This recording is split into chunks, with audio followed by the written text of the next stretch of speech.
is clearly so that people, know what it is and that everybody is on the same page. Um, and I think they've been too silent on that, but I think they've been on silent on a number of other things that I really think that they need to speak to and sort of like give guidance and let people know that, yes, people are going to say things because you will always have the extremes, but the reality is if you sit silent on things, then people will feel that that is okay. So I think there has to be some clearer definition as to what Yeah. exactly transformation means. Yeah. All right. Deborah Baptiste, your idea. Yeah. Yeah, I have to agree with Toro. It's about time now to add some policy to that phrase. And like Toro and Margaret, I am very, very, very concerned with, and maybe sometimes we don't have to pay attention to it because usually it is the same 12 people on Facebook or social media site pushing those extreme positions. We're a small country. We all have to, in some way, learn to live peacefully with each other, or else we would not develop. We wouldn't have any transformation. So the idea that ultra supporters of the new administration believes that transformation means getting rid of people or firing somebody because they did not support or they advocated against your party, that is really, really dangerous. And it calls bare the fact that basically you yourself is approaching that political space with a great degree of dishonesty, because these were the same folks who were screaming from the top of the mountain about political victimization in Grenada. You cannot scream victimization. You cannot scream the marginalization of people over the last 25, 30 years or so.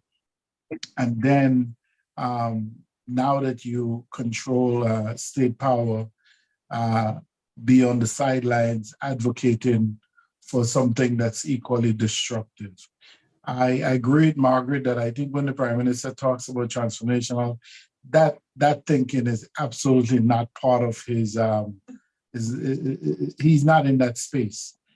There's nothing about him, both in terms of how he speaks to people and his willingness to be criticized and his willingness to entertain alternative ideas to his own, that says that he's this kind of malicious and vindictive person.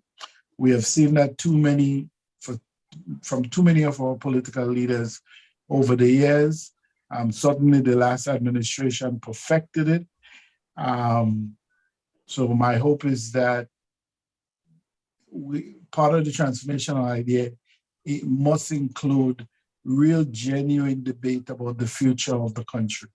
And I think if you, we're small, so the Prime Minister has a bully pulpit and he can take the high ground and lead the conversation.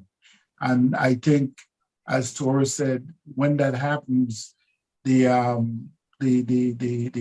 advocates, the NDC diehard, the ones who are ready for revenge, for lack of a better word, will have nothing but, will not have no other option but to fall in line, because, we're so close in terms of our bloodline in Grenada that victimization practice in any form, in many ways, you're going to be victimizing your whole family or a friend of a friend of a friend of somebody you went to school with or somebody who grew up in the next door village to you. So that has no place in building a modern society. And I hope that we would reject all that's negative about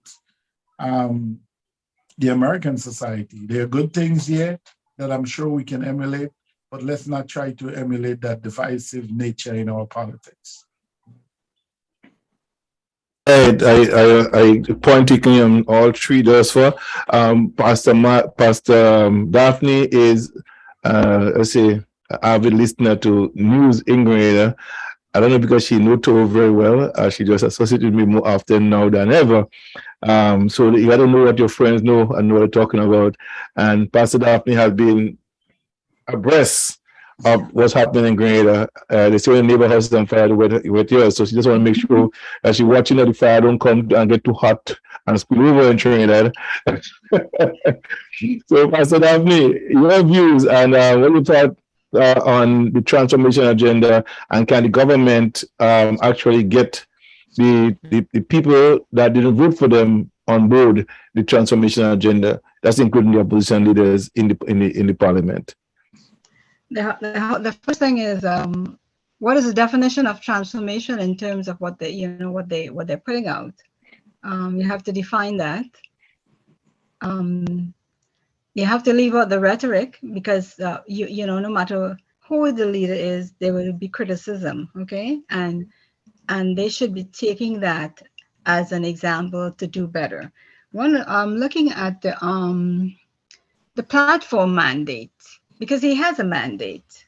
The platform he ran on gave him a mandate that he can work from. So it takes precedence to everything else they're doing. And the opposition is the one who has to look at that mandate that's being presented and bring all the arguments, either agreeing somewhat or disagreeing totally, or, depending on how they see it.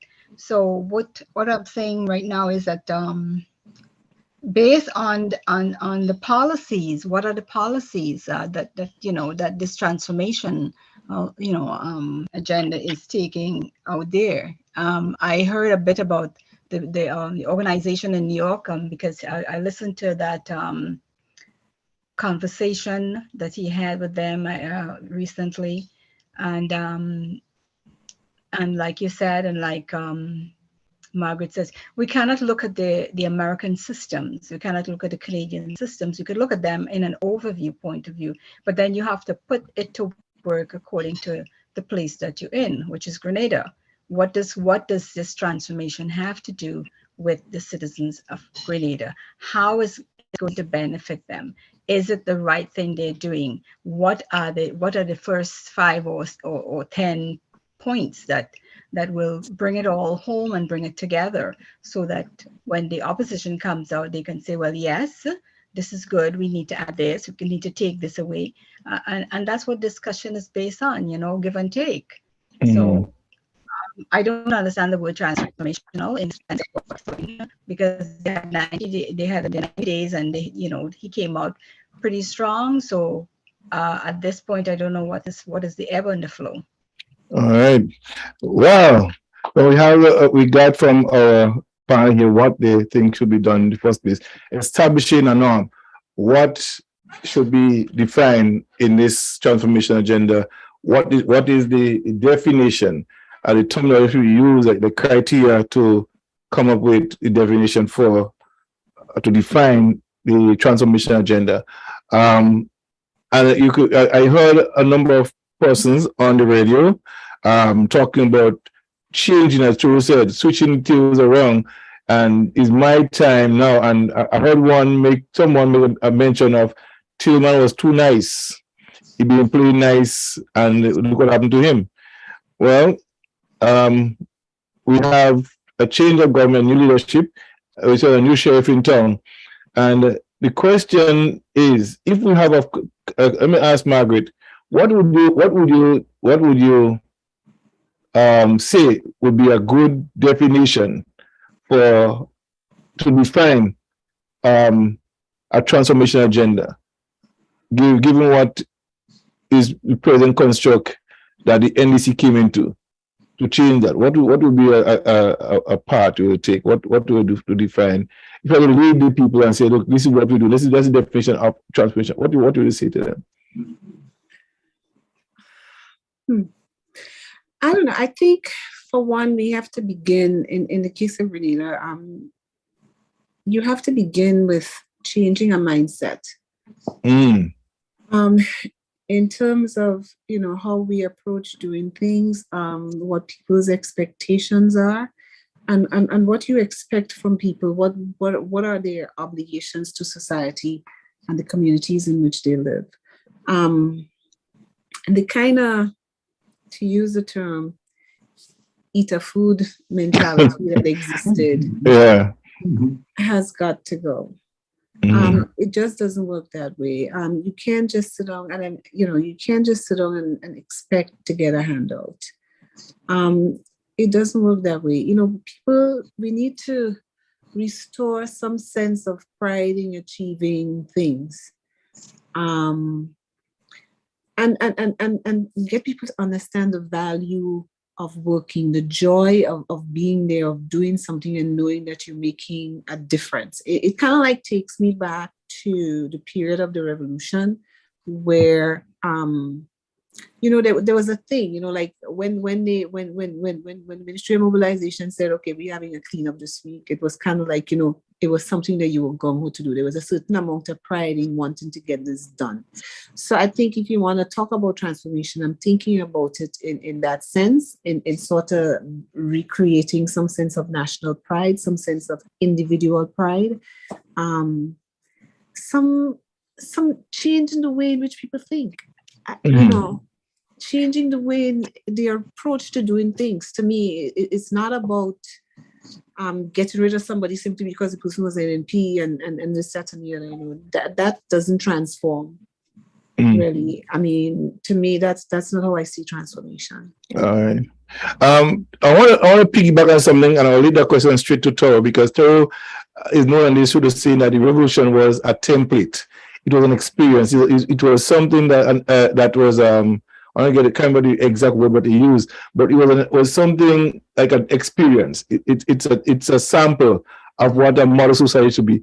If you have to tell the government now something to create a transformation, what will be your definition to lead the field in that way, to get the people to understand what my idea of a transformation is? What will you say to the Grenadian people? Well, I will even go further back than the revolution. I will go back to Eric Gairy. I'm not even sure if he knew what he was saying or if he had okay. or if he had actually, when Gairy said action and progress, right? All right. All people is a touch and feel people, So any politician, could be Tillman, could be Peter David, could be Keith Mitchell, they could talk as much as they want, right? All people, Caribbean people, react to what they could see, feel, and touch. The revolution to a large extent succeeded, even though there were a lot of skeptical people on March 13, 1979, including my uncle. I came from a big Aride family. Oh, he cussing us, all these little boys with guns. By October 1983, he was hiding soldiers, protecting them from against invasion, right? Because he saw airport being built. They didn't fire him because, in fact, he was working with James Mill before the revolution. When the revolution came, he got a job in the hospital as a warden. So the revolution hired him, even though he was a Garyite, and then NGM overthrew Gairy. So he actually saw things happening. A lot of people who are skeptical about the revolution came on board. They may not have become NGM or revolutionary, but they saw things happening, right? They'll about talk about Mr. Deacon Mitchell, the Prime Minister, talking well, engaging people. And on this program before, I mentioned about background noise, right? Background noise could either be audible or inaudible.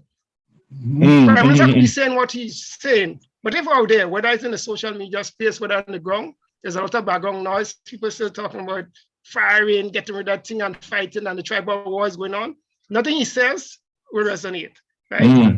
So my thing, if you really want to do anything, there has to be action on the ground. You have to show by your action that you're reaching out in real time, in real space, to the people you're trying to reach who are not NDC, right? You're saying, well, we all want to get together as one, and then two people get fired in Carriacou, whether for legitimate reason or not. Then one get fired in St. Patrick. That accumulates. That creates a picture in the mind of people. All I'm saying is talk, but action speaks louder than word. If the transformational agenda is to be work, people need to see action. Action of actually reaching across somewhere, right? When the PRG set up the meal program, everybody was getting. Poor people, children, everybody was getting scholarship to go to Cuba. They didn't ask whether it was a Garyite or not. So the revolution didn't succeed just because it was a revolution. people were seeing in actual time that the revolution was trying to build Grenada and reach out to all Grenadians, right? So again, my point is there has to be real action in time. And if there is just talk and there is background noise, the background noise, either audible or inaudible, will drown out whatever the Prime Minister or the Secretary of State is saying. So there has to be action and there has to be less background noise.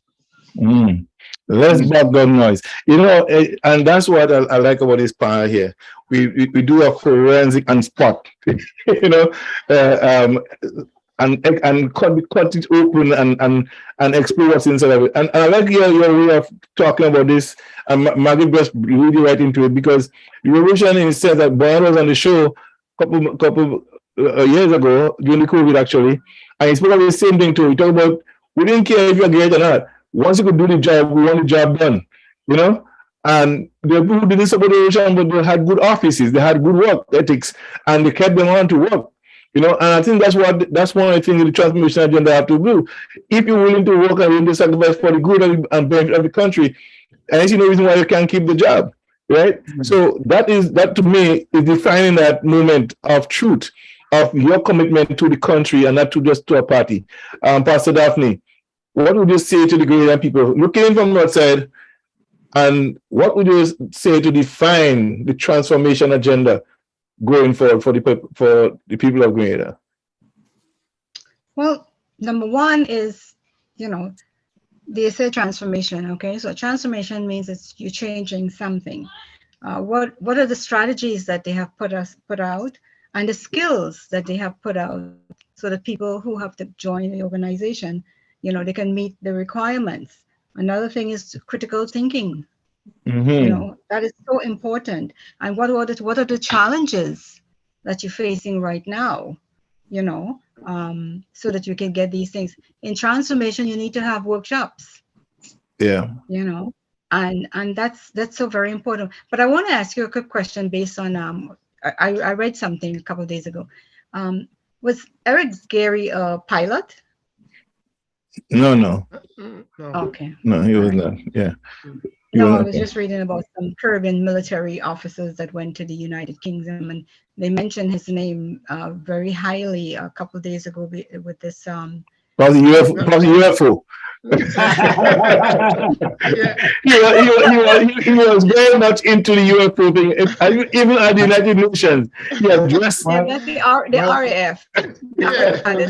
Area 55. Uncle promised he was going to walk on water, so I'm sure if you put him in the cockpit, he was going to fly. Listen, I know we all laughed at Uncle with his UFO thing, including me. But even now, today, the same skeptics are now saying, yes. Exactly. Yes, Uncle knew what we didn't know. No, but he was spoke highly of. He was spoke highly of to the point that they ended up the conversation saying, and he became the Prime Minister of Grenada. And that is profound. It's in the UK. They have a huge exhibition of all the Caribbean people that went with the military. Yeah, Gary had his moments, I think Errol Barrow was a pilot, right? Barrow was Bonham. Or fought in the yeah, he was mentioned as well. He was a pilot. Yeah. Barrow was in the British Army. So okay. All right. Yeah. So Pastor Daphne, you made some strategy, critical thinking workshops. I want to go back to something because Toro made a very obvious point, and one of the things that the revolution was very successful at was getting young people to seminars and workshops, leadership training, mobilization, and stuff like that. You know, and the journalism training, teachers training. You get everybody involved. Put boots on the ground, real boots on the ground in the field every time. You had that was real transformation, and people were seeing, the evidence was there. They didn't just talk it. They walk the walk. You know, the boots was really on the ground. And again, the success of the revolution was not because we had a revolution on March 13th. The success came because it got the people involved. And they actually back up what they were saying. So how do we back up what we say now in terms of transmission, Delbert? Well, in many ways, I think it has to go back to what Margaret initially said. This has to be first and foremost a change about our mindset. Yes. How we do things in Grenada, how we do business, how do we interact with others? What kind of, how do we seek to educate our young people? How do we seek to take care of those who, the least fortunate among us, who can't take care of themselves? How do we take care of our elderly, okay? What role community service will play in the development of the country? So that is going to be a very, very, very heavy lift, and especially so in this sort of parliamentary democracy. We had the advantage of in the revolution of not having any official opposition, so we got to set the complete narrative. Here you have what I think is going to turn out to be a very vibrant opposition. All right, and the previous administration has a number of very I don't know, it appears well-funded advocates for themselves, for them who are very, very visible on social media, looking for the most minute error, the most minute misstep, the most minute mistake, and to blow it up out of proportion. So I have to go with what Margaret said. It's about changing the mindset, and that has to happen starting very early. So if we truly looking to transform the society, we have to start with our young people, right? Because sometimes, like they say, it's a little difficult to teach old dogs new tricks. But the point that Toro made, if people see things happening positive, where they are benefiting both in terms of the tangibles that may come to them, and they seeing now, well, my child can have a future in this. My son, my grandson can have a future. They've seen how the government is investing in the future of the country, and so by investing in its people, then they're slowly going to come over. Then the endless examples of what Toro spoke about, of some known strong gay rights who eventually looked at that thing and say, wow, the airport being built, roads, I'm getting work on roads, some things are happening in agriculture. I can go to the store and buy a banana or a guava nectar. They may have a brother, an older brother or sister, or somebody who benefited from the CPE, the milk distribution program, which, because something like that in the last years of Gary, if you had something like that, it would have been distributed clearly across political lines. So you had this program where it was given to the people most in need, and that after a while begins to affect the psyche of the nation, right? And you can't sit around if you want to be, and our people are good people, we are honest people. So you can't sit around and see all these positive things happening, right? You may have had a son or a daughter who was doing very well in secondary school, and you didn't know, for many people at that time, the prospect of tertiary education was not even on their radar. But here you have now, I can think of my own village, during that 4.5 years, almost 15 to 20 young people from my village had the opportunity to go overseas. And that's just one small village. Go overseas and study. Some became doctors, some became pharmacists, who became economists, meteorologists, electrician, mechanical engineers. These are all people that I grew up with, and most of them came from, because my village was a Gary stronghold. And when they saw that opportunity for their children, when they saw these things happening, they slowly, even if they did not, they would not have probably joined the militia, but they were no longer criticizing the revolution, and they were willing to sit down. And in many cases, when you had those weekend community projects, they would show up and help. And if they didn't show up and help, they'll donate a bucket of lime juice or some saltfish and fig, whatever they could do, because they began to see themselves as being part of that agenda. So like Pastor Daphne said, first, the Prime Minister is going to have to add some meat to the bone, more clearly define what transformation means and what it's going to mean for us in Grenada and where the focus is going to be. And but we have to guard against the loud noises on the sideline, because sometimes these people can become enemies of their own self, and that can be terribly distracting. Here you have a government making every effort, trying to do the right thing, and you have well-known supporters. And as much as they'll tell you, well, this is my private page and I can say whatever I want, and I can, the reality is that if you are heavily associated politically with any political organization, if you're, when you speak, it seems that you are speaking on behalf of that organization. So we have to be careful about that. And hopefully the party apparatus would begin to clamp down on some of these people.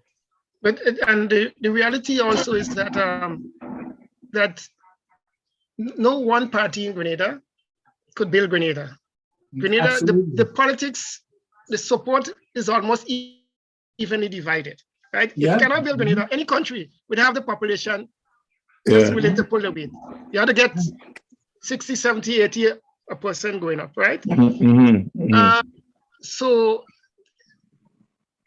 people will be fooling themselves if they believe, well, and they see when a mandate, so that we need nobody else, we alone could do it. Yeah. And if you had 15-0 and they couldn't do it, you have 9, right? So the reality is you need almost as many people on board as you can, right? The talking won't work because, again, the reality is, and they won't mention it, that people look for little things and they criticize. And you see that when they were in opposition for how many years? Yes. And again, as part of the politics which comes back to the horn parties when they win office. Because they criticize everything, they condemn everything, and when they get it, the task is humongous, right? Yes. So what this government is facing now, as we said earlier, to define what the transformational agenda, there's so many number one priorities. Like we're talking here about educating people, right? Yes. You have health to deal with. Yeah, education to deal with. The sports fanatic want them pump how many $1 billion into winning more gold medals. And that's an important thing for sports people, right? There's so many, this Mr. Deacon Mitchell head must be spinning right now because there's so many things. So he needs to decide, and now he has to get honest with the people and say, okay, this is what we could do, and this is what we want to do to begin with, because he cannot do everything, and he needs to get as many people on board. NDC people alone cannot do it. Even if it's just at the level of the people who sweep in the street, you need them to sweep the street as clean as possible. Even if it's just the people who come to the ministerial complex, you will need them to come show up on time to do whatever work they need to do, right? And the thing is, and what troubles the politics also is that when you're in opposition, right, you're not interested in working together with anybody and that kind of stuff. You could be magnanimous when you're a champion, when you win, right? So you're calling everybody to get together, and then he has done it, and he's still doing it now. So you have to bypass the talk, and as I said earlier, get to action, because most people want it. I could see an NPP person saying, yeah, when we were in office, when we talk about getting together, all the NDC people didn't want to do it. Why all they want us to get on board now, right? So that talk will come up. The only way they'll join, if you tell them, this is what we're doing, and show them how you will benefit from what we are doing. So we have to get past the talk. I mean, this is not a campaign anymore. You're in government now, people looking for, everybody looking for some benefit. Right. Education or whatever. You said something too, and Margaret touched it, Pastor Daphne touched it. The putting together, bringing the people together in one, and we still have the noise in the market that doesn't turn out to the sale. Yes, we're going to do what we want, but we're not seeing the result of it. What would you say to those who making that claim that we're going to do it our way and you have to fall in line? The same operative? Toro. It wouldn't work. I mean, those of us who have been around politics a long time, like myself there, but we know that wouldn't work. It has never worked anywhere. We know will it work in Grenada. I mean, that's just political enthusiasm, fanaticism. It won't work. And what I do in the process, when it begins to hurt, is when reasonable, sensible, middle of the road supporters start peeling off. Say, listen, I really can't take that stuff, you know. So once you start losing that middle ground from these people, you're in trouble. So it's dangerous for the party in government to have these people out there so visible, so often, and doing those things, because in the end, right now everything is kind of cool because most people keeping quiet. Watching to see what's going to happen. Right. Because you have to remember that the people who generally make a difference in an election are source supporters of either party. So a lot of people who are in NMP either didn't vote or they say, listen, I want to vote for NDC, give them a chance this time. Right. If NDC, as the days and weeks and months and years pass, started losing these people, that's a dangerous situation for the party. Right. So, I mean, it's impossible. You know, it doesn't make sense. Yeah. Let me ask Margaret a question. Do you think it will be in the best interest of the government now with the agenda to ensure that that 28%, 20,000 that did not vote for the NDC, to find ways to get them into working honestly to be part of the process? How important do you think that is for the government right now? It's important. It's extremely important. As Toro pointed out, the reality about Grenadian politics and probably everywhere else is that your hardcore supporters will always vote for you regardless of what. Everybody is fighting for that 28,000 or however much in the middle, right? So it's in your interest to make sure that you get those people, keep them happy, and win them over to your side. It's not simply just getting them there for this point, because I'm sure you don't want to stay there 5 years. You want to be there for as long as you can, and you need those people. There's no ifs, ands, or buts about it. On your own, you can't win. Right. So, and it's true in any event. I mean, and on their own, I mean, Grenada needs everybody if Grenada has to go forward. So the reality is, whether or not, you know, regardless of how you feel about anything, you need those people, and Grenada needs everybody. Otherwise, it's not going to go anywhere. They're going to be they'll just be there spinning top in mud, as people say. So they could decide whether they want to move forward and work with the 28,000 plus. And I mean, there's that 28,000 plus. There may be NMP people that may be willing to work with you, because not necessarily because they support you, but because they like Grenada more. And that they understand that they need to work with you in the interest of Grenada. So you also need those people as well. Right. Do you think the government, the PRG, and I'll go back to that, and we all spoke about this, the transformation that took place for 4.5 years, that transformation has created a buzz among the Graham people, those who suffered, those who did not suffer, and those who was wondering what should I get involved or not. They saw progress taking place. Some people wasn't able to read and write, they learned to read and write. You know, some people didn't have jobs, and they had jobs. Their sons and those jobs scholarships couldn't afford to send the children away. You see all this happening. Now, this was a template on which the PRG had laid down. And do you think those programs, those kind of thing, would be something that this government should be embarking on? And I think you said, I want to give you that because you said here earlier on that because the PRG didn't have a parliament to deal with, they would get rid of a lot of stuff. They never answer to nobody on the other side. Do you think now that this government could be able to implement stuff that is in the best interest of the people as the PRG did? What are your thoughts? Well, Delbos is the one that made reference to that, but I have said that myself in the past with the absence of the Constitution, right? Because there are a lot of things, even and in this period here, where the government came in on June 23rd, they were able to do a number of things outside of the Constitution. It may not have been illegal, but outside of the Constitution. Now that Parliament is sitting, it will be more difficult for them to do it. Because, right? So the absence of the suspension of the Constitution by the PRG give them a way to do stuff, right? That otherwise would have tied their hands to do it, from doing it. Right. So, and all of us here have spoken about this before. They need to reform, they need to change their constitution. It is a hamstring on the backs, on the hands of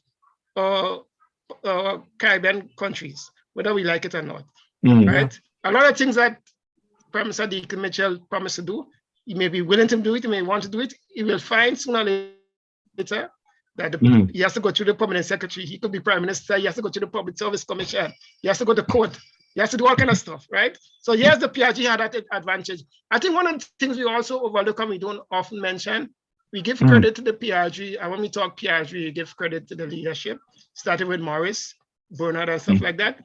But one of the things the PRG had, that they were able to do a lot of things on a mass scale, they had a cadre of vanguard people working, doing a lot of the work. Yes. A lot of the work.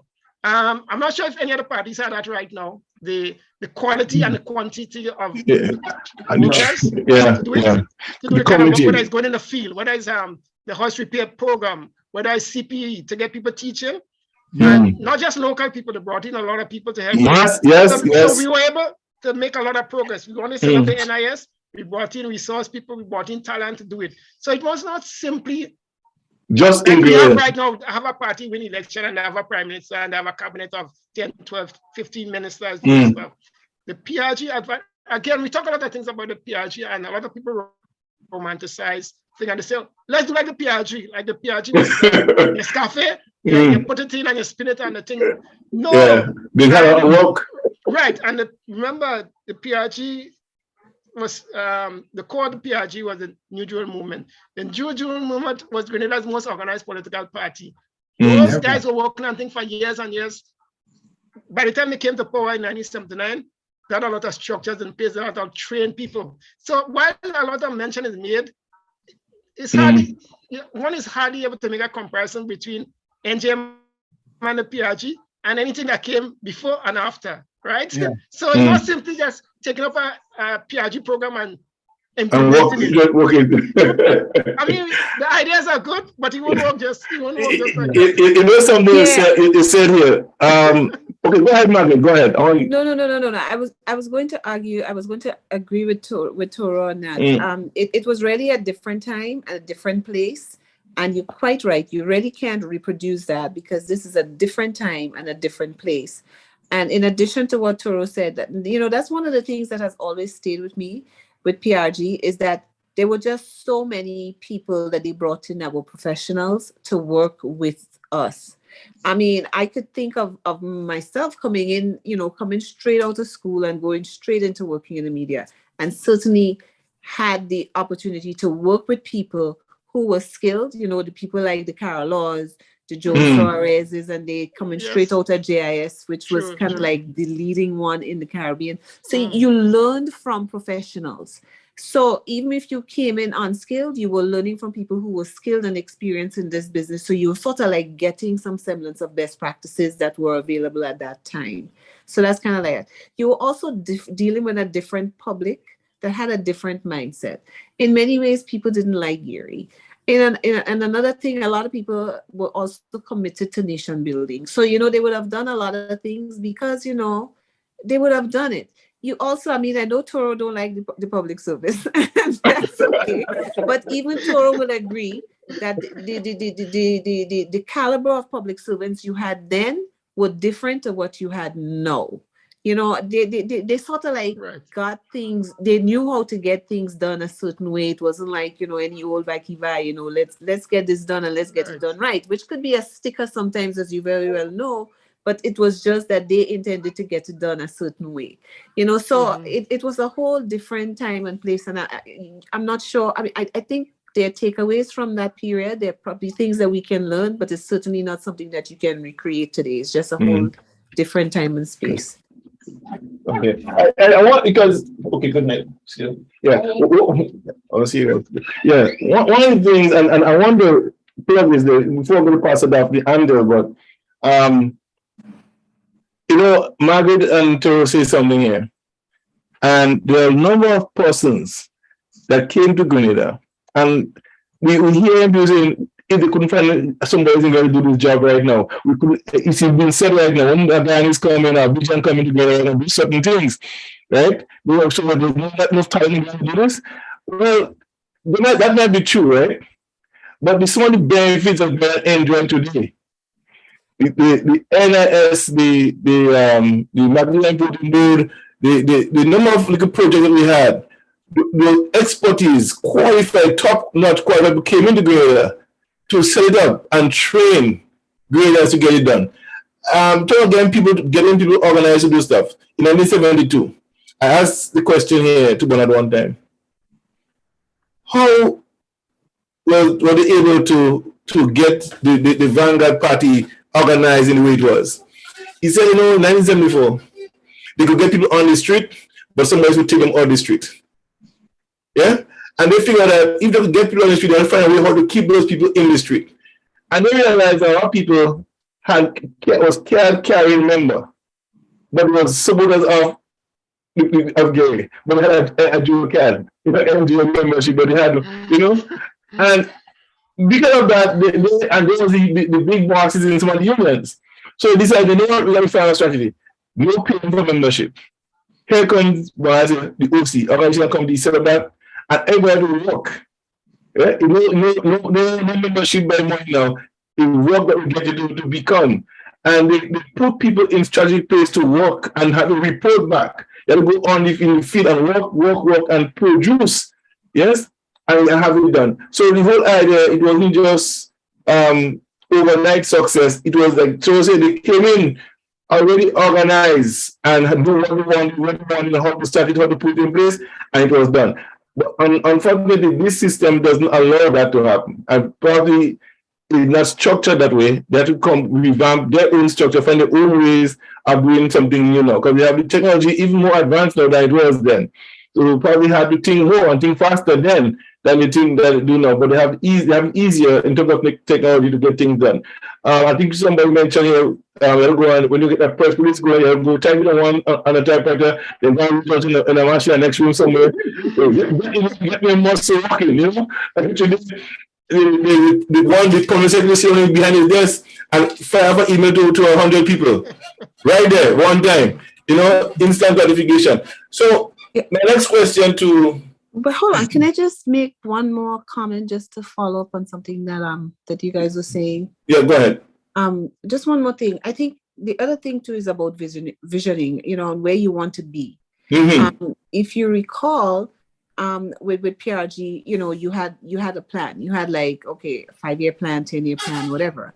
But then they bit off little pieces so that you would have, instead of trying to do everything. So like, okay, this year you have the year of economic construction, you have the year of education and production. So we know so you bought off little pieces. It's like I listened to the campaign when they were campaigning, and there were all these things that they wanted to do, and they're all great ideas. As Toro pointed out, there's so many priorities. The reality is you cannot tackle all of them at the same time. And my thing is, I believe in you pick a couple things, you do them well. Excel at those few things. People will remember you for that, as opposed to if you try to do everything and you just mess it up. They will remember the mess ups. Absolutely. Margaret, you're so right. And my personal experience, okay, when I started doing JMFM, the magazine, I was doing so many different things. Okay. I was doing a construction here, doing a repair job here, I'm going to work and doing something. And one day I said, but what am I doing? I gotta focus on stay. If you have 5 bullseye, which one gonna hit, right? You gotta have one and work on it consistently until you get it hit, right? Perfection. But it's not just doing it's doing it skillfully and get the best people to do it for you and with you. So you learn the process and you're teaching the process. You develop yourself and develop the people around you. I think that was one of the thing about people. They develop themselves and they develop the people around them. Because they realize that if I don't develop the people, whatever I build now, and they don't understand how it is built, they will break it down. So the mindset, like Margaret said earlier, you have to shift the mindset. You have to create a new mindset in people, and that has to be done. There has to be a new mentality in town. not just a new share, but a new mentality have to arise out of that whole thing of transformation. And how do you do that? Will be the biggest challenge now to get the persons who think that transformation means get rid of everybody who wears a green t-shirt, you know, and say something negative about the party and get rid of it, but they might be well meaning to get Grenada going forward as well.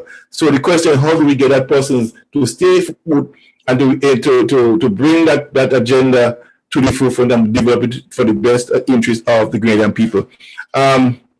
Pastor Daphne, you've been involved in party for quite a while, and the Grenadian politicians are very young people. Some of them never been sitting in the parliament before. As a seasoned politician, in your right there, what advice would you give to the young politicians in Grenada right now? Know that they're on fire. They want to move Grenada forward. What would you say to them, the politicians? Because you know that they have people who are really, really excited about getting in, supporting the government, and you're taking no negative from nobody. They might turn something negative because it doesn't fit the narrative. What do you say to them to say also to their supporters? The thing about this is with politics is when I first ran in Toronto in North York and London, even if I ran against an incumbent, you're breaking up, Pastor Daphne. You're breaking up. I got the opportunity to you might have changed. do an appointment. Oh, it's going again. Yeah. Let me see what time. Hear me now? No, same thing. You might have changed to your phone, I guess. Yeah. Okay, I'll see how it works. Yeah, you're breaking up badly. Let me just switch. Yeah. So let me go to that, but quickly. What would you say? Yeah, and come back. What would you say to the young politicians now, and to not just to them, but those who seems to be excited, they're on fire now for the new government, and you can't say nothing. They're coming at you. You know, what would you say to them to safeguard the power that is now had by them? What would you say to them? Well, I think the first thing that they would have to be is to be honest with the population. You know, the Prime Minister is going to have to become the communicator in chief, and he's going to have to always know exactly where his government stands, both in terms of what it's able to do, what it's able to accomplish, given that we're a small, poor country with finite resources, and to a certain extent, lacking in human resources, right? Grenada has a terrible skills gap, bad skills gap, all right? You in areas, even if we like to talk about how great people in the trades we have, when you go to Grenada and look at some of the nice, big, bright, beautiful colored buildings and houses that have been constructed in the last 50 years or so, the quality is really poor. The plumbing sometimes doesn't work properly. Electricals, stored in walls. If there's a problem, the whole wall has to be broken into, so there's a lot of issues of that, and you don't get the top quality sort of work and finishes that I have now come to expect. But the Prime Minister is going to have to constantly communicate to the people, and he's going to have to be honest, and he has started out doing exactly that. But as we all stated before, he's going to have to clearly explain to people what transformation means within the Grenada context and how we are going to go about doing it. And I think it was Toru mentioned that, right? We have like 20 priorities, 20 number one, right? You absolutely cannot transform a society if you don't reorientate the education system. You can't talk about transformation if you can't adequately run the health infrastructure system.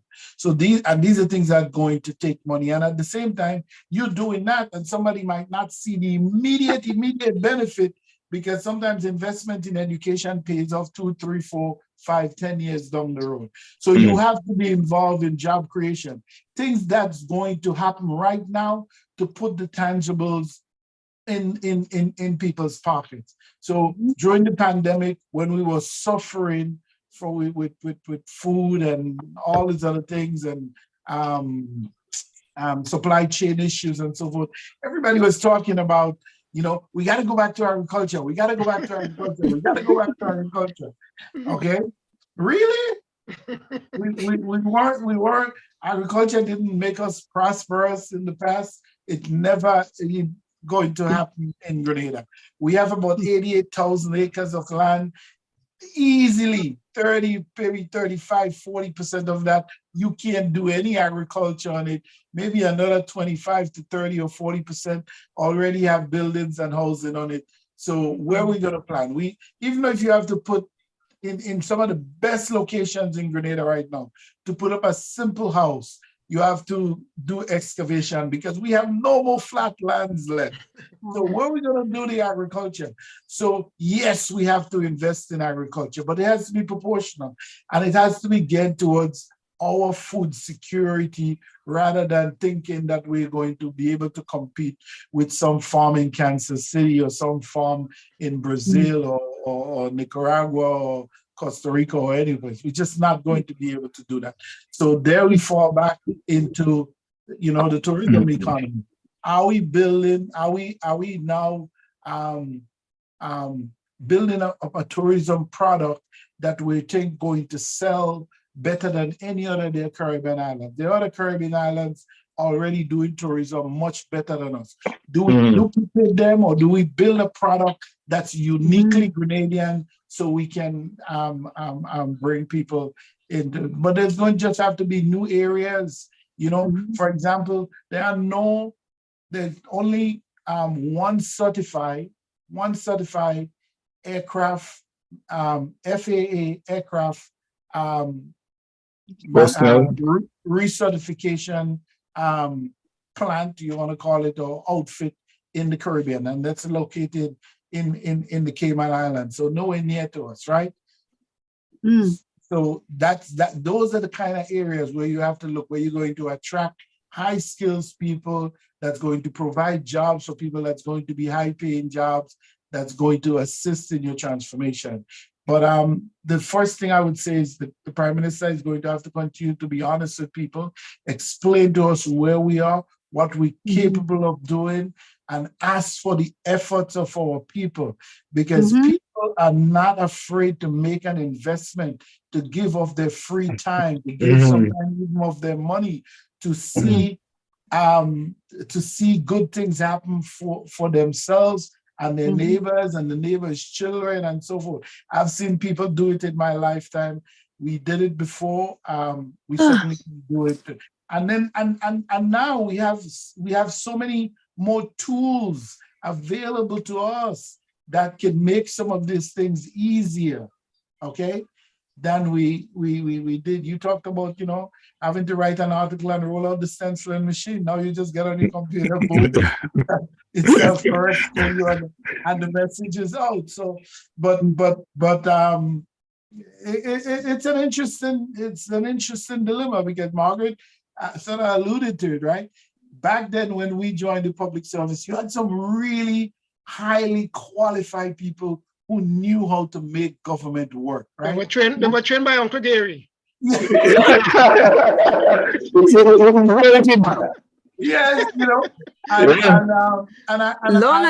Long ago, Toro was a secret Gary, I tell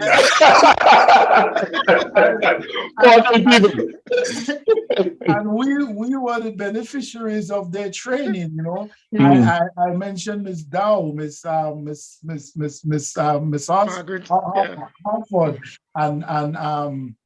and the permanent secretary at the time in the Ministry of Education, Mr. Dabrio, and then later Ms. Grape.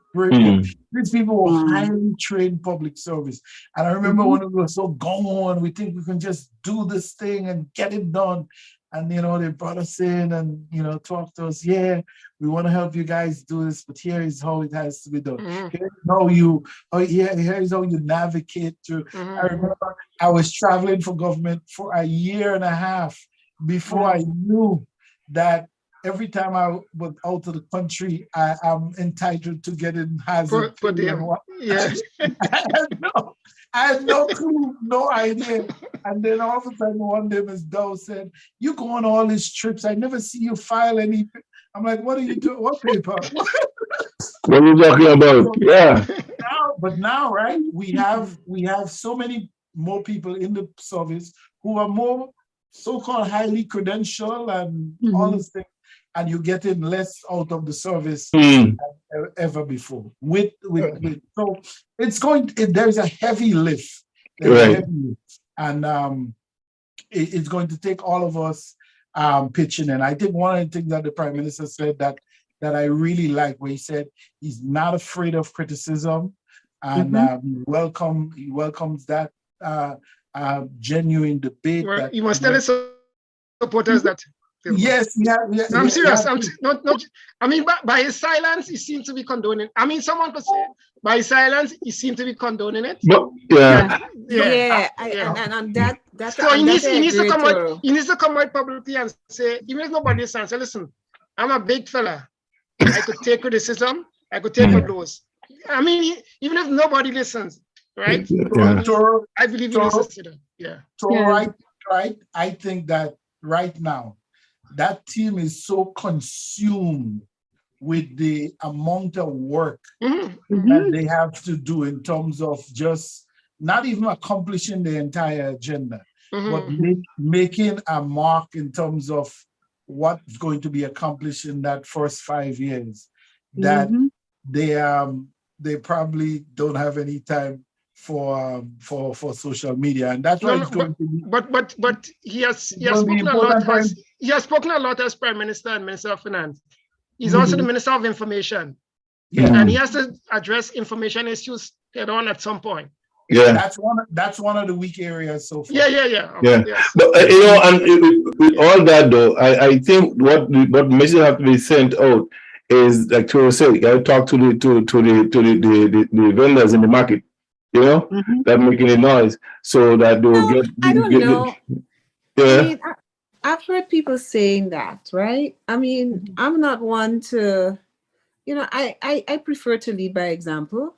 I'm not one to go out there because I'm such a defender of free speech that I don't want to be getting there and saying, "Well, you need to go out and tell people that they shouldn't say that." I think no. I don't think, Margaret. I don't think it's that.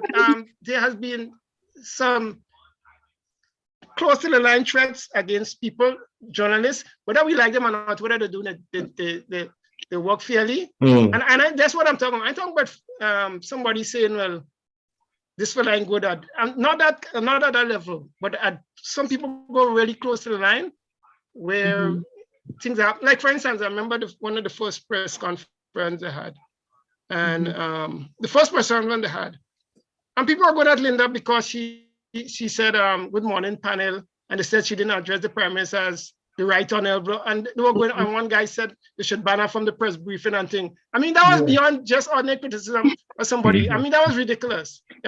So I'm agreeing with you, Margaret.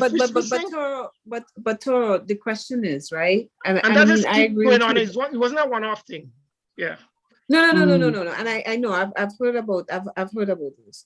So I'm not disputing that. And I mean, you know, I would definitely push back. I would definitely push back. But my point is, if an individual is saying that outside there, you can't say that that's the official government policy. Right. What the government can say though, or what the Prime Minister and they can say is that, you know, we do not condone such statements. That's not the policy of the NDC or whatever. But they cannot, you know, they cannot dictate to the person. That's what I'm saying. What to say and what not to say. So that's kind of like the differentiation. Which is what I mean when I say lead by example as opposed to. You know, funny you say that, Margaret. I think it was Thursday evening. I was listening to Ride Along, and Ken Bean was on it, and his position was fixed, and what have to be done. And another brother called him, who he knew very well, said, "No, you can't function like that. This is not how you do things." The person taking the task, and because he's his friend, he didn't rebuttal in a hostile way. He accepted the criticism nicely and move on. But that's what has to happen. Is not everybody that sees things the same way as Kem sees it. And when you have balanced people who look at the spear as wrong, right, and you see that everybody could fit in that circle, without having any animosity for what somebody said or the person's opinion is, right? We could talk about it, but if we have a one-sided thing that was our time, this is what we want to do, and we're going to do it without them, you still have 28,000 people to be mindful of. Because these 28 people, you need about 10,000 out of that, at least 10,000 of that going forward. And how do you transform a society, right? We reach the chance of losing 10% of the persons, people who elect you, right? And still do not gain anything from the 28,000. You see? So, well, listen, we talk about mandate, right? And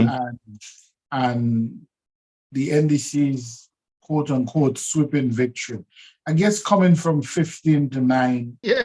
you would have to look at it that way. But with eight more votes in the parish of St. John's, and we have an 8-7 government, right? Yeah. So yeah, they have to be mindful of that. And instead of, they have to build bridges. We have to build bridges. You have to reach out. And I don't know why is that new, a new concept, because when I was growing up, even in the Gary days, because in Chantimel and St. Patrick's, generally I felt protected. So I wasn't afraid to go out and say the most disgusting thing about Gary, because I know in one of those villages, if the police coming after me, there's always a house in one of the villages in St. Patrick's where my mother is well known, and I'm going to be able to hide. Somebody will hide me, right? But I used to love going out and argue and debate with the Gary Rights. And during the revolution, then that mantra changed. Now I'm reaching out to them. Now I'm saying, hey, come on, join. You see what's happening, So we have to do that. We sort of have a blueprint, at least, a partial blueprint on how to do that. But we don't have to go back that far. Let's just look at the experience in the United States and see how divisive that politics has become, and how much. I mean, for the first time in my life, since been working in the United States, I'm actually believing that this country, the system can collapse. It can collapse, right? And somebody is going to come who is smarter than Trump, and they might succeed. So I don't want us to go down that road. I don't want that. I'm even looking forward to the day when we could eliminate this thing about color in politics. Yeah, I don't like it either. Yeah. It's a totally American thing. Let's reach out to people, and just by who we are as a people and human nature and willingness for people to want to see each other do well. I know that there's probably a good 30 to 40% support right now within the NNP, who, if NDC does the right thing and be magnanimous in victory and seek to include everybody, even some of the boards that have been set up, they should seek to have representation from the other side on the board. That might be some people say NNP. Before we pass it off, some people say NNP. At least a token representation. It doesn't happen so far. No, I think we just sang it right. NNP is a mentality. Yeah. So you gotta be mindful of that as well. Pastor Daphne, I want to hear your views on how what advice would you give to the new parliamentarians? And by the way, before we go, I listened when the speaker asked them to introduce themselves and say something about themselves. The first two gave a sort of a speech about everything else, but not about themselves. I was so impressed with Kiri, the lady from Guelph, a young politician. She gave one of the best presentations of herself. Because that was asked of her, of them to do. And she dropped it hot and sweet. And I was like, that's my girl. I know what I often see happen to a lot of people, and perhaps to what I've experienced at Margaret and Pastor Daphne, interviewing people, ask them a question, and they go way off what you ask them to do, ask them about. They totally don't answer your question. They go way off script, and you're trying to navigate them back into it, and it keep going. You ask the same question 3 times, and you're going still in it. I see and I hear artists being interviewed, and they just never come to the journalists keep on just move on to the next question because they never get the answer from, because they never listen to what they've been asked to answer to, right? And as what happened Thursday, the first 2, nice as they were, did not deliver on to know who they were. But Karen, is Karen her name? The lady from Guelph? Karen James. Yes, Karen James. She did an amazing presentation of self. If I was close, I could go shake her hand. I would have done it. Pastor Daphne, what advice would you give to the young politician in Grenada and the supporters in the constituency? Well, they have to ensure that the position that they have taken is a very serious one. They've got to stay within the realm of their mandates, whatever is given to them, and they have to actually put themselves out in a really respectful manner, not just to the people that voted them in, but to the whole country. They have to ensure that they know what they're speaking about. If they give them a question, spend some time and see what it's all about. Gather your information. You could have put it in a nice synopsis and present it. If you want it a little longer, fine, as long as you have the time. Stay within your time frames, and they cannot be argumentative about things. Deliver and deliver. Just keep delivering according to the mandate, according to the position that you have been given, and answer the questions. Don't try to bypass them, because you know what? They're going to come back. If you ask me a question and I deviate from it, the person who asked the question will come back and ask you again. So it will make you look really bad that, somehow or the other you're evading, that's your public servant now, and you have to maintain yourself in that mandate, and your decorum has to be, if you don't have the skills, they have to get them the skills. They have to have skills training, so the talent that they're bringing in has to be able to help each and every one from the Prime Minister down in the event that there's something. The media department has to be able to look at the questions and things like that to have, to get them prepared to answer, with enough historical information as well as relevant. Right. So that's the politician. The supporters that we feel support them and think that they need to be the voice for the party and for the constituency and the elected representative. What will you say to them in a time of transformation? Because there's other persons in the community constituency that they belong to that did not vote for the elected person. Do you think that anybody after Pastor Daphne could take on that? Do you think that the campaign should continue beyond the election? The election now, because they need to win those other 28,000 people, some of them 10% of that, 15% of that. What do you think they should do to help maintain that? Once you're in politics and you won an election, it doesn't stop there. Mm-hmm. You have to have your surveys, continuums, to ensure that the people are doing the right thing. You have to make sure you send out information to the electorate stating, we've done point A and point B. Point C and D, we have other things to do with it. So, you have to give them a progress report all the time. And you always have to keep within your mandates, because it doesn't stop until the next election. So they have to put together their blueprint from now to follow.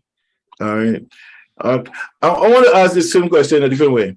How important would the town hall meetings be to effectively help transform Grenada? It's important. I'll tell you why town hall meetings are important. It's trying to get the people to come out to them is the number one thing. You prepare them for them. You send people in the, like, I don't know how they're going to set up their wings, how they're going to spread their wings. Is it by word of mouth, by the grassroots people? Because in terms of politics with us here, we have grassroots, we have members. These members work 24/7, 7/24. Everything, anything that happens, you get an email, you get a text on your phone telling you so and so is taking place. We need some funding. We who are members, we supply them with funding. Well, I know in the Caribbean it may not be feasible except for those who really have a lot of money, but the plan of action has to be one that when you go out there and you say, hey Daphne, my name is so and so, my name is John, John White, and I am the representative for your area, and I'm not sure if you vote for me, but I hope you did,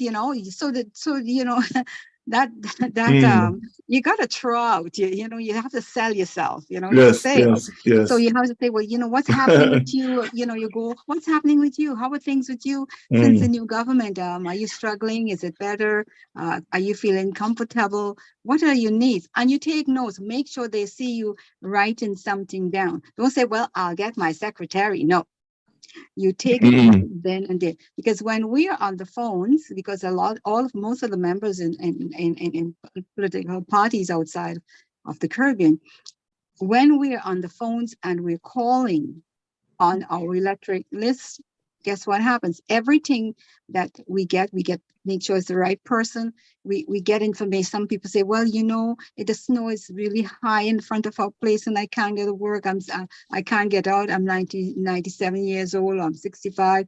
I have a disability. So all of these things are documented. So you do have information that you can really go back on. So you send this into the office, and in each parliamentarian's home office, there is a secretary or someone who comes into work and look at the paperwork and see what's happening, to update him with everything that he needs to know. And he has to ensure that he look after them. You don't bypass it, because the next election, you could promise yourself that you're not going to get that. They go stolen him. Okay. Margaret, how effective would be a town hall meeting to really push that transformative agenda? I think it has its role. I mean, it's always good to interact with people, to get their opinions and make them feel that they're part of the process. Because I think if people think that they're likely to be more receptive if they feel that they're engaged, if they feel that their opinions are being valued, that you're consulting them on things. So I think that's one of the ways that they can use to reach out to people. But as Pastor Daphne pointed out, though, getting people to these meetings is key. Right. Toro, how effective, in your view, in your opinion, would be the town hall meeting would be to get the transformative agenda moving forward? So we're trying to reach at the town hall meeting. Your supporters or your non-supporters? Well, yeah, exactly. You meet everybody, Grenadians. No, right. So then you'll face the same challenge. What will be the motivation for someone who's not a NDC supporter, who's not a fanatic, to come to that meeting? Because you could have that town hall meeting and you have the same preaching to the same choir who already support you, who going to vote for your next election. You have the base coming out as usual, right? If you have the base coming out, then okay, have your meeting. If that's your objective setting out, that's okay. If your objective is to get as many people who are not your supporters, who didn't vote for you, then you have to have a strategy to get them in the room, as we were mentioning earlier. Right. I think even with that town hall meeting, you could say you had town hall meeting to say, well, again, you're like the PRG having town hall meeting, right? Yeah, it would be the PRG in a shell. But what would be the objective? To bring in people who are not your supporters, to get people on board, Mhm. or just having it to say that they could check off in a box at 100 town hall meeting, and then in them 100 town hall meeting, your supporters coming out. Right. And again, even with town hall, even if you did all that and you have that town hall meeting, right? Mm. There must be something to say, right? Again, if we're going to have a town hall meeting and you're going to say transformational agenda, Mm. you might have 2, 3, you get people after the fourth one, people say they ain't coming back. Yeah, that's something to tell them. Some people will tell you a lot of things. They'll come back again and tell you they want agro industries. And as Delbert was saying earlier, now we in government have to be a little more honest. This idea of, and Delbert mentioned agriculture. And I know he was here that tap Delbert on his back. This idea of going to plant a lot of banana, cocoa, nutmeg, and sell it all over the world. I mean, even the agro industry thing, it sounds nice that we're doing agro industries, right? Yeah. But even that is a kind of hairy fairy It's a kind of challenge. thing, you know what I mean? Challenge. Right? So even if in this is a challenge, real challenge, right? The volume of fruits, the quality of fruits, all that you have to consider, right? And again, the hilly land and all that kind of stuff, right? But again, coming back to messaging, and we mentioned it earlier, again, we have to keep going back to the substance of the PRG. Margaret also mentioned it, right? There was a roadmap. You could have followed them. To me, I work with various government. PRG was the best in terms of setting a roadmap and messaging. Like we have more technology there, but some people believe the technology is the message. So there's another 100 pictures, and then people like me and Margaret and all of us here will say, well, there's no real content. You get a nice picture, no content. cutting a ribbon, and there's no content. But even the masses who can't articulate, like us was saying, why is that? Didn't I see this picture last week? So again, it goes back to PRG. The PRG, they were good at setting a tone, setting a roadmap, and messaging. I mean, people still believe because they have social media and they could send it on different platforms, that's messaging. I mean, those things, a lot of it is just shallow, right? So again, if you do it town hall, there has to be some content and there has to be some target market, target group that you're aiming at. Just set up a town hall for town hall, so you can get to high school, St. Andrew's Anglican Secondary, and you get some people together and then you go on the radio together. And you see how democratic we are? We are at town hall meeting. And you want to achieve nothing else. Their supporters. So again, it's not just the image, but the content. I'm a content person. I believe that the content must be organized, you know. You know something, the content thing is a big thing I've come to learn a lot about, right? Over the years, not just in media here, but being in Canada and doing a move of writing and going to school and learning, right, do creative writing and stuff like that. I write a lot of stuff on Facebook. I used to put pictures and people say nice picture, but they don't talk about what they read, you know. So I remember a friend of mine. I put the article in German Film magazine because it's not a big article, a small thing. I thought it was nice to publish, right? But people she had a nice boots on, and everybody comment about the boots, but they never read this. They never say, well, I like that story. I could relate to that. Not a nice boots, nice hair, nice shirt, nice up. Everybody like, and that's what was going on. And that they haven't read the content of the story that she wrote. And I said to her, don't put no picture anymore. Just put the story on, And what I find happening now, in that a lot more people commenting about what she's written than what if there was a picture in it. So, so you see, people, even though the visual, I think if you put it up because being you putting it out, right, they're gonna read. But if you put picture, it's a distraction for some people. They just go after the picture. So content is important. It's very important to have content. The whole idea of bringing people together and having people working together. What are the things that to saying here? What the message you want supporters and supporters to get together, and let me plug that one in there to get their interest. With the budget is a national thing there, but how would you get people? What strategy will you get to get everybody out to a town hall meeting? Not just your supporters, but everybody in that community that town hall meeting will be held in. So the town hall meetings are going to get pretty tired pretty soon if they're about nothing. Mm. Okay. Mhm. So generally, when we had town hall meetings, I don't think we called it town hall. What do we call No. it? Parish council. Parish council meeting. Parish Parish and village, council. yeah. And village council. It Yeah. was about something. It was Mm. about upgrading the school.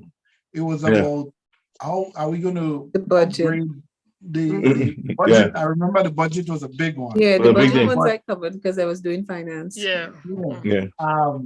Yeah. Are we going to upgrade The feeder road project. Mm. feeder road project? Are we upgrading playing fields? What are we doing about Grenada Farms Corporation in the estate in your area? What's happening with updates on the airport? What's happening with Eastern Main Road project, the feeder road projects, the agro industry, the fisheries?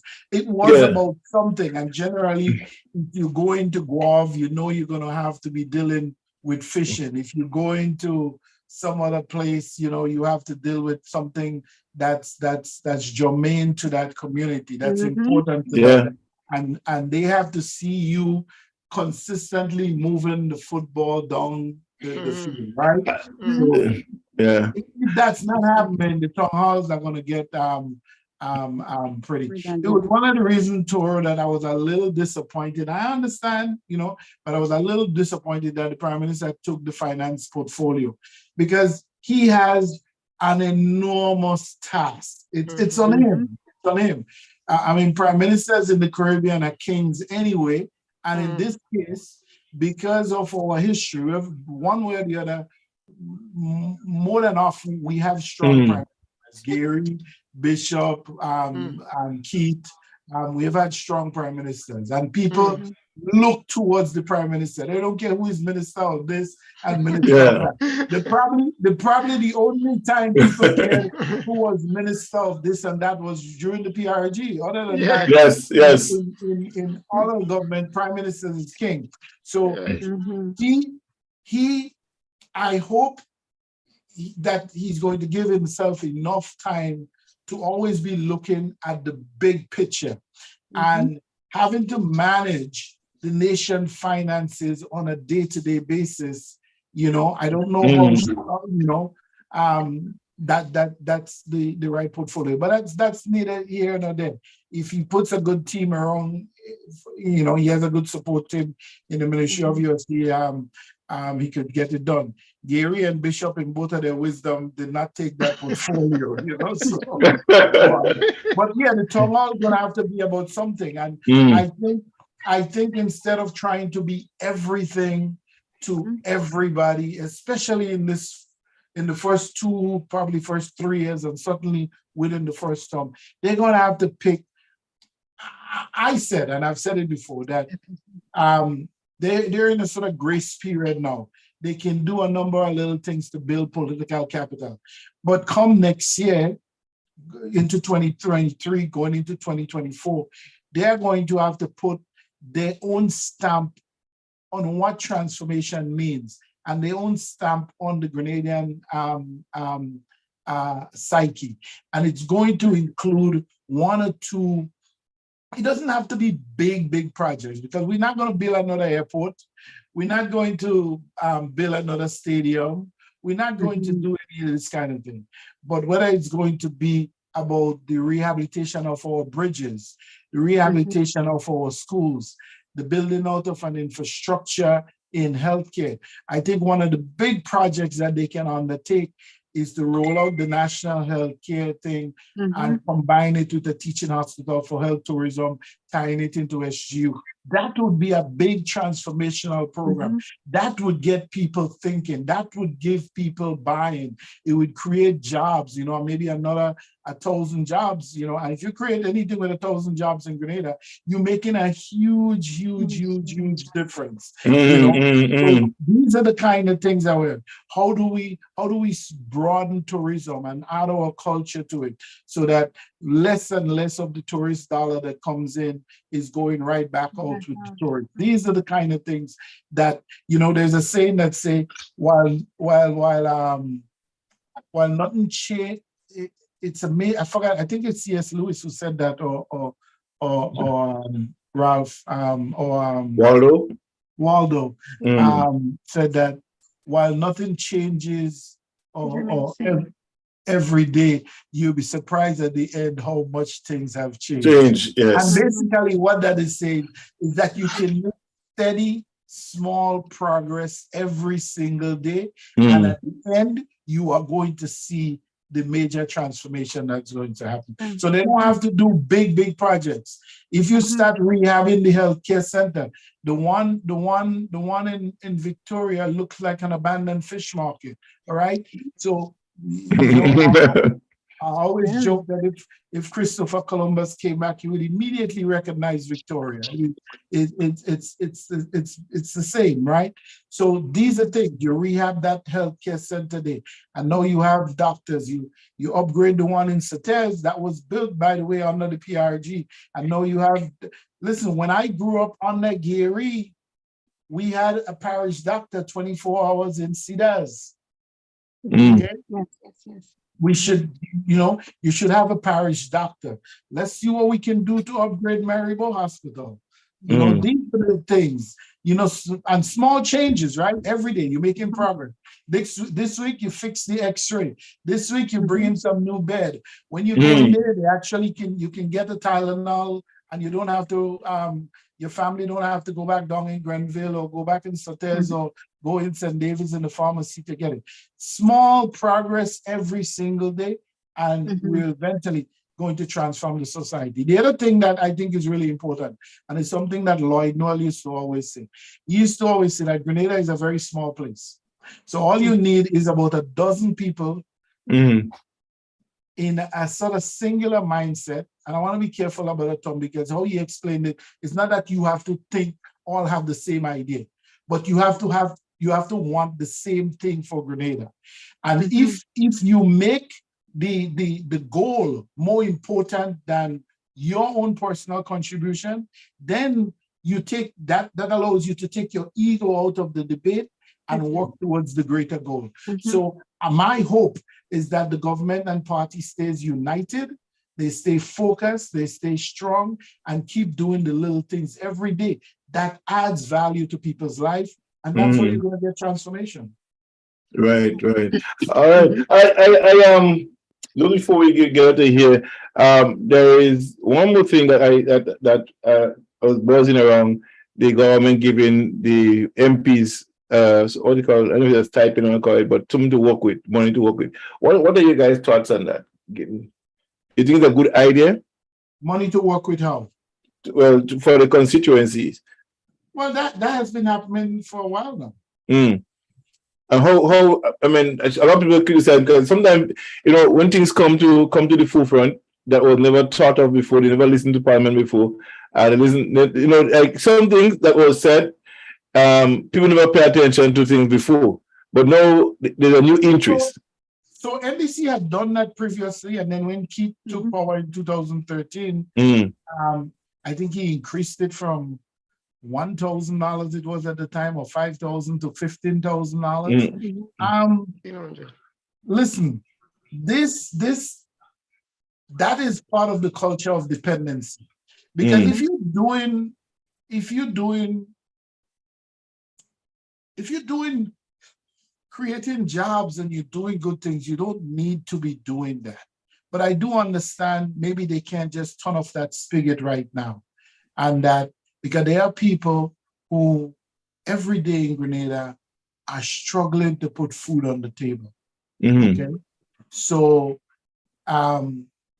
since that has sort of become part of the way business was done in Grenada, and people are going to be expecting that from their representative. But it shouldn't, if we're going to continue that, it should not be just the ministers who get it. It should be the parliament, go out through the different parliamentary offices. So if you're the parliamentary representative, but you happen to be in opposition, you also get that. And it has to be accounted for. But it's something that if you continue to grow and expand your economy, and you have, or you put other vehicles, because that leaves room, as humans, we're infallible, right? And somebody could you know, we drive in an area that's, we know we didn't get a lot of support, and somebody give us the finger, and you know, you're in your car and you say, you know what, I ain't helping nobody the next month. You know, that happens. That's, you know, and then you have to kind of bring yourself back to saying, you know, well, you know, I'm not in opposition anymore.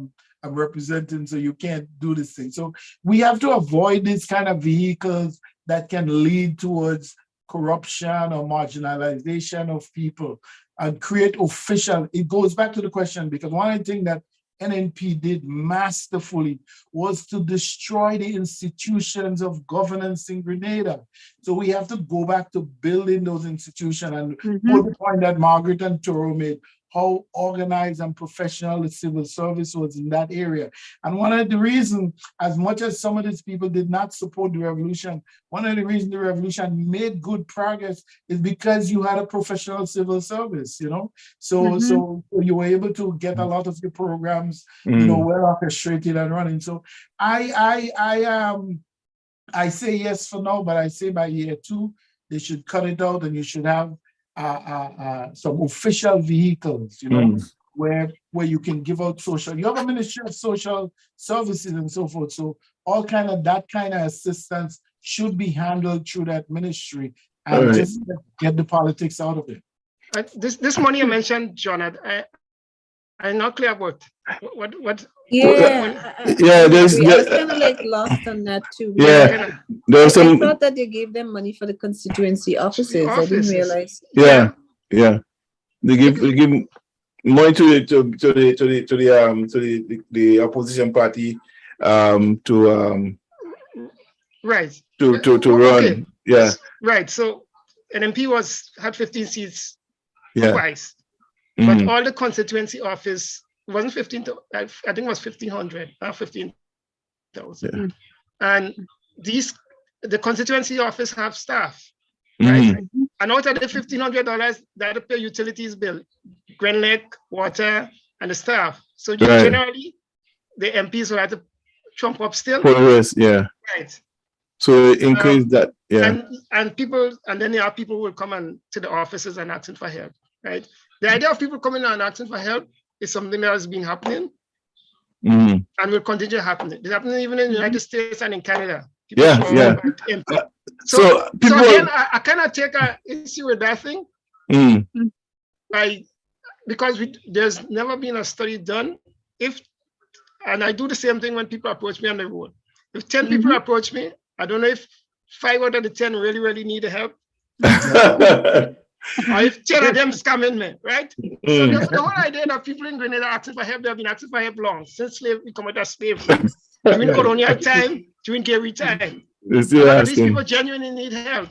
Maybe NEC people don't need help because they're all bright and they have big jobs. But I know a lot of people in Grenada need help. But the constituency office, and Pastor was talking a while ago,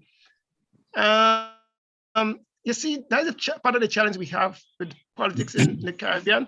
The parties generally are set up to run in an election, especially when they win and they form the government. They have struggle to function. They're not sure what the role is, and usually don't have money to do some of the things, like the pastor was talking about survey and calling people and do follow-up. Some of the work that ministers and MPs do should be done by the party. Sometimes the parties cross line to do things that the government should be doing, or some ministry should be doing. We haven't worked out that mechanism. We're kind of young in this business, right? I mean, we're kind of young, but we haven't worked out that mechanism as to when an MP should be an MP, when he should be a minister. Because people won't be coming to the MP office, whether they voted for you or not. And a lot of these people need help. You need to send the children to school, right?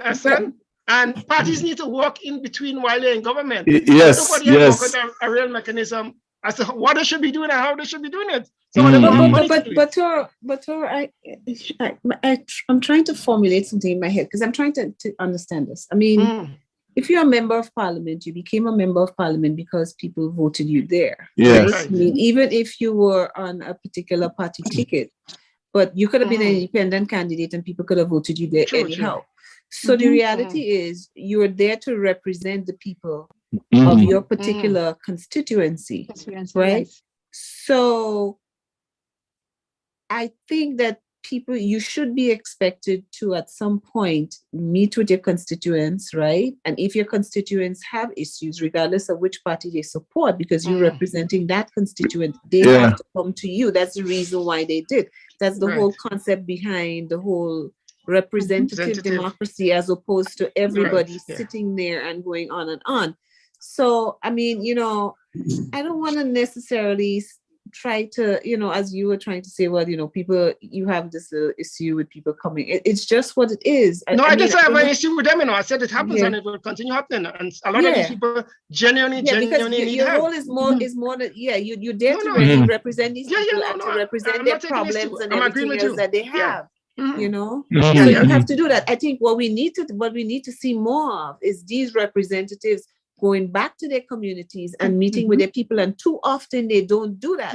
Right. And the people I'm agreeing who with you. go Yeah, there, I'm not disagreeing their with you. Yeah. constituents also need to hold them accountable and let them know that I elected you to represent me. Mhm. Exactly. So there are those things, that Yeah. that Yeah. And, So I think, Margaret- I think you misheard me. I'm saying the same thing you were saying. Yeah. and, So and Margaret, that is the key. The key is you are an MP for Vaughan, Mississauga, whatever. You got to be there. And what government is, they have recess, okay, in Mm. between. That you can, and whatever, say for instance, they have a month and a half or a month and 2 days of in Parliament, then they give them so many days off to go back to their Right. constituency Mhm. and get an update to see what's taking place. At that point in time, that's when they should be requesting how many people came to the office, what were their needs, and they can go back. So when they're planning their budgets, they know exactly what they need to do. The other thing is, in North America, Europe, and where other places, they do get money for their constituency. And that includes money for their secretary, Mhm.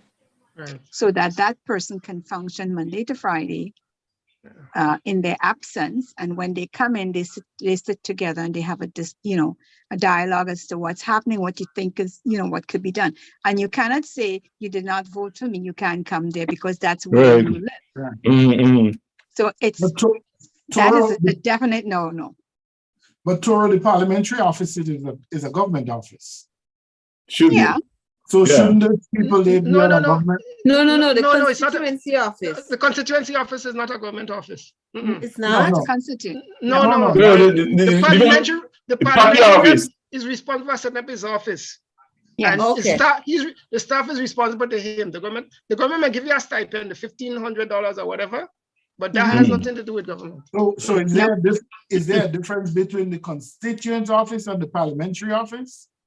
No, it's the parliamentary office, the MP's office. Well, they set It's the not a- standards. Well, you could call it a constituency office, but it's Yeah, not. sort It's of. not. It's not like the party office. It's the MP's office. Right, it's right. It's not the party office. Right. So It's the why MP's shouldn't- office, the parliamentary why rep shouldn't- office. Why Yeah, shouldn't these people be on a government salary? because the constitution doesn't makes. I'm sure the constitution makes Doesn't some make a provisions. provision for The them. person in the Ministry of Finance can't budget for that, because if the constitution doesn't make any provision for it, the Ministry of Finance can't budget for that. Well, the constitution said the governor general should be a he too, but we have a she, so what? So right. No, but you see, the thing is, and again, because of the politics, the nature of the politics, like if NDC, if an MP find a way to sing it, whoever is in opposition, NDC go criticize them, and then when they get into office, they realize, but we had to find a way. So we had to find a way to kind of agree on certain things to get things done. Because if we keep just there should be slamming there each should be other, some there should be some mechanism. should be- We can't build that way. there should be some mechanism to fund the parliamentary so- offices. Yeah. So then, Yeah. should parliamentary representatives, when Mm. if you're in opposition, if you're parliamentary, you want your seat, whether you're in opposition or shouldn't you get a salary commensurate with the other person who won? I think so. Well, But I believe so. I mean, I don't know. Yeah, I believe so. Yeah, mean, I would agree to because that, but at the I- end of the day, the people elected you, regardless Exactly, of who you were exactly. elected on. They elected you to represent them. Yeah. Yeah. Because if you have to go and find employment outside of that, that means that you really don't have any time to do your work. Yeah. Well, that too, and that opens you up for corruption as well. yeah, so Yeah. the system is a And which mess. was one of the things that they addressed here in New York State, Yeah.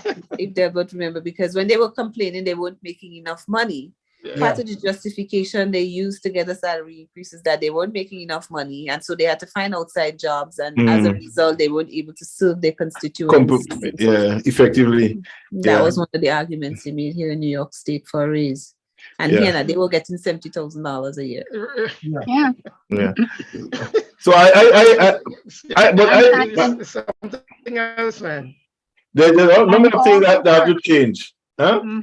Yeah, but I think something have to be. I think once they get elected, whether you have a position or not, I think there should be allocation in the budget for a salary for you, because you're representing the people. Still, you still go. You still go there and do the work. They mightn't be in the office. Yeah, you represent people and you should be paid. Yeah, and we're part of the process of parliament. You're still in parliament, working on behalf of the people. You don't have to. But you tell me that the opposition parliamentarians don't get paid. They should be getting. They get a stipend. They get a stipend, I think. Yeah, Mhm. yeah. Yeah. And the only one who has an office is the opposition leader. He has a staff. He has a staff and an office. And He's that's- entitled to. Yeah. And that stipend is completely at the discretion of the prime minister. Really? Really? Yeah. Then that's not right. No. That's right. It is. That's You remember the 76 election after the alliance, and Gary had, I think, reduced it to $166 or something like that. I remember some of that. Just to be mean spirited, and they all refused the Yeah, I think I remember that. I think I remember that one. Yeah, It's good. But listen, this is crazy. That's why I mean, I don't like to say it. I don't want to encourage lawbreakers, but that's why one of the reasons I don't have any respect for this thing that we call a constitution, right? Because if the parliament is the highest decision-making body. So basically, the constitution does not allow the parliament itself to legislate a budget for its own operation. Mm-hmm. Wow. Yep. Boy. Wow. Politics. Yes? That's kind of crazy. Well, guys, it's 10 like 9 minutes to the 11 o'clock. From my nice, cushy suburban apartment, I'm calling for another revolution. You don't like that one, Toro. You didn't say that. I didn't hear that. We calling for General Hudson George. General Hudson George. What's it? But you know, Toro, what did you do, Hudson? No. Well, you didn't understand. The key thing I said is from my apartment, you know. you don't care for anything else. But you know what? I think if Grenada, if this present regime in there, they would, because of the time that we're in, I think if they go to skills development and internet, they will just blow everything out of the ceiling. I absolutely agree. I have a good friend, Johnny, appeared on the show once. A friend of mine, All Right Philip, who has for years been strongly advocating, actually served on the management committee for NDC for a period of time, for us to move towards developing a skills-based education system, because we must, you know, and we can't just see skills as plumbers and electricians and things. We have to see airline mechanics. We have to see mechanical engineers. We have all these Yeah. areas All the things, that, yes. that can augment the economy and grow it. But And, Delbert, What- Delbert, what- you're giving the Prime Minister another priority again. You just said You he had know? 20. Delbert, you just said he had 20 priorities. You're giving him 21. I'm adding one. Brother John, Tori is young and full of energy, man. He can handle it. yeah. Well, one of the things, Brother John, I've done Mm. for tomorrow, here's what I did. I sent a question out to the youth areas, and it's on the platform. And the question was, what do you want for your future? And because remember that Africa has the youngest population, the 1.3 billion children, and they need to utilize them, So basically, we're thinking of the diaspora and the continent, getting our youth moving.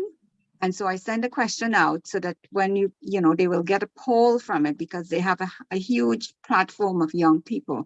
And if Grenada gets a platform asking questions like that, the young people will be, set up, and, like for me, I forgot the name of your party, but whichever it is, so platform where for the youth, just for the youth, to give you ideas as to what they're looking forward to. Is it hands-on?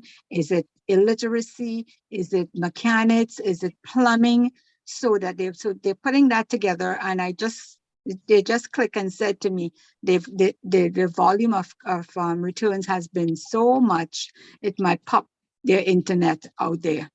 Yeah. I mean, and that's a great idea, but you know me, I'm going to be the Debbie Downer here. It's all well and good, and they're all fabulous ideas, but access. Yeah. Mm. And that's the bottom line.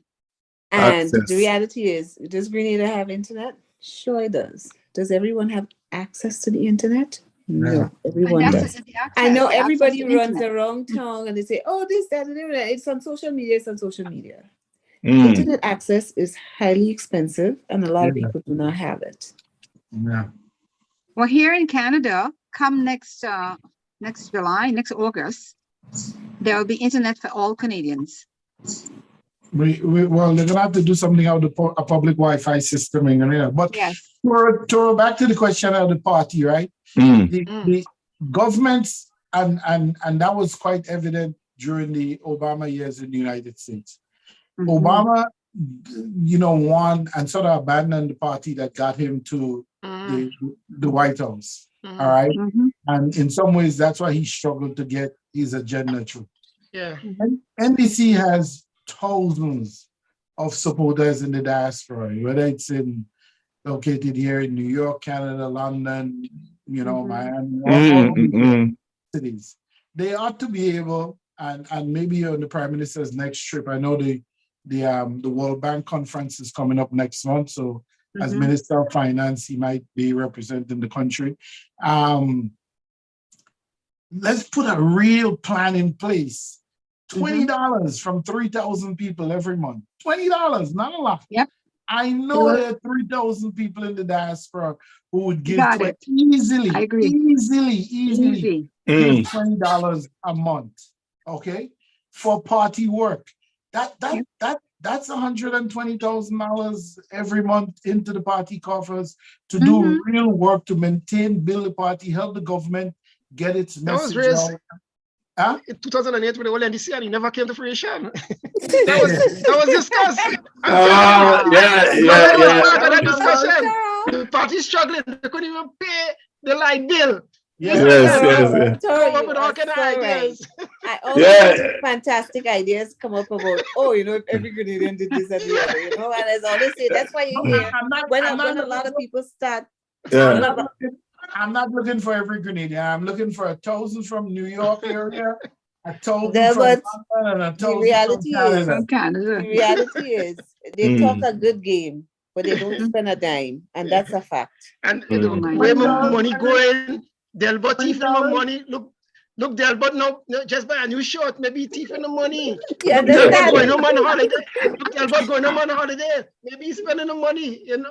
Yeah. When this mentality came from though, because Toro, you know, I'm with you. I'm with you, Toro. it's true, but you know something, you know what you do. I remember I'm making sure next week I wear the same shirt. That's a no idea.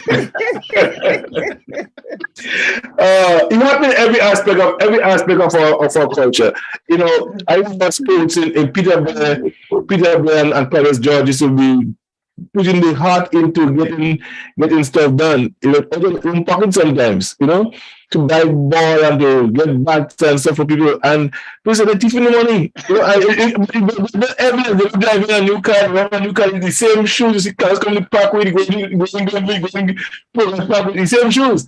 You know, and you look at cars, you have the same jeans, the black jeans, and Peter Blaine working at he come from work with the car, that's what he's doing. And you know, he started leaving the company and going his own and doing the same thing the company was doing. You know, like someone would have done. He did the same thing. And we keep money from the Football Association. You know what I mean? So the mentality that if you're making progress and you're working in an NGO, you're taking the money from there. You don't think that this guy really planned this thing out and he work little by little and invest little and he invest instead of eating the cheese. You know, he just making no sandwich. You know what I mean? And he's selling the sandwich. And eventually one day in a big grocery store, people say, well, you know, where you getting money from? Gotta be from the money collecting from the football people, you know? And not really think that this guy really smart and he said invest in money that he make little bit he get from a job, he invests. He can want to go to work and have time, he tired and he can't go to work this morning and the boss giving him a whole set of headache because he can't do work late. He have to leave all because he have to go back and do his stuff. So he just to work himself out of a job. You know, and then but you know, the Prime Minister said in New York that one of his goals in the first 5 years, I think, is to have a party headquarters, a building owned by the party. Wow. So that makes sense. Yeah. So I mean, for $20, we can't do. We have to be better than that. I think that's achievable. I mean. Take up the challenge, Delbert. Huh?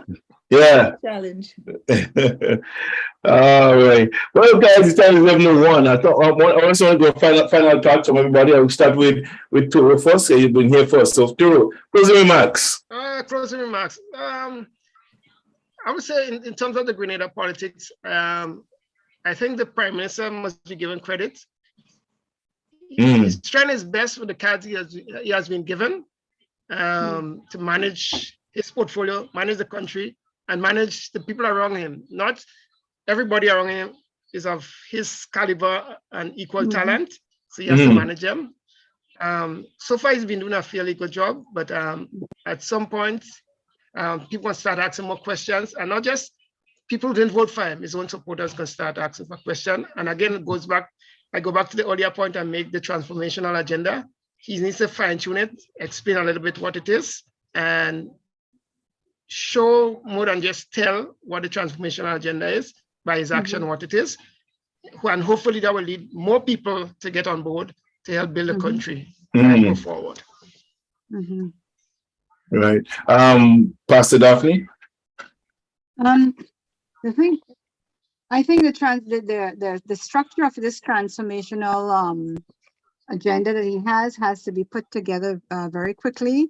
It has to be sound. It has to have all the developments that he wants to see, so that you know, when the 28,000 people or how many people that are out there that didn't vote for him, well, you know, they will not even they taste what's happening, and want to gravitate towards it, you know, and those who have voted will be more committed, so that the structure itself will go pretty smoothly. I hope that each and every one of his cabinet members, that they take the initiative to inform their constituents, you know, and get updates from them all the time. That way, by the time he makes his next, you know, grand speech, it will be something of substance, and at least you'll start seeing the deliverables in progress. Yes. Going over to Delbert Baptiste. Closing remark, my brother.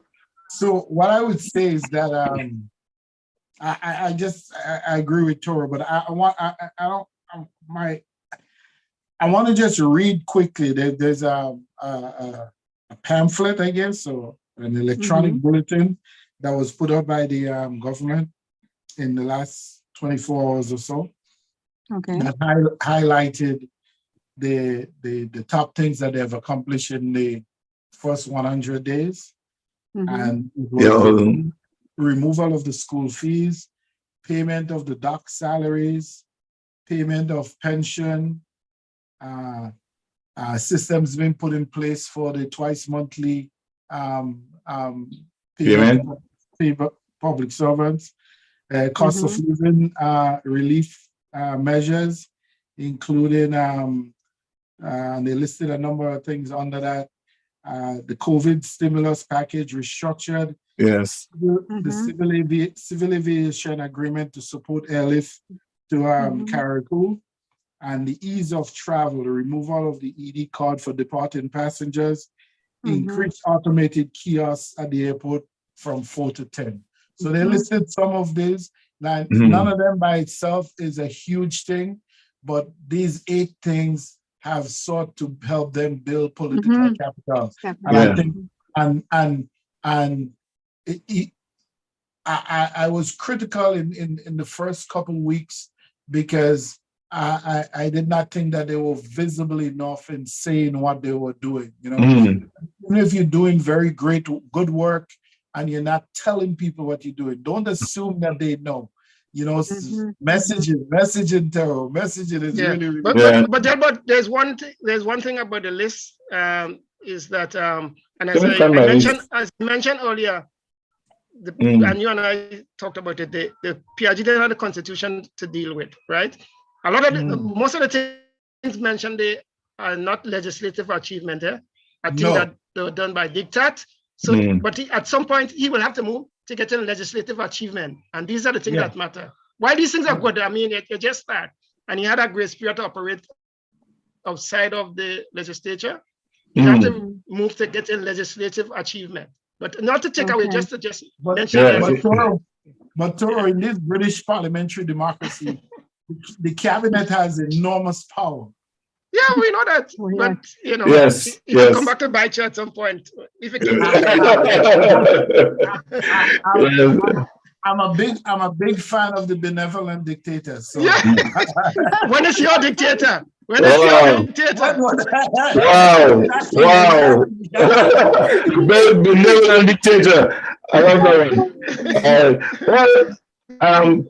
Pastor David, Pastor Mdafe, Toro, but Margaret.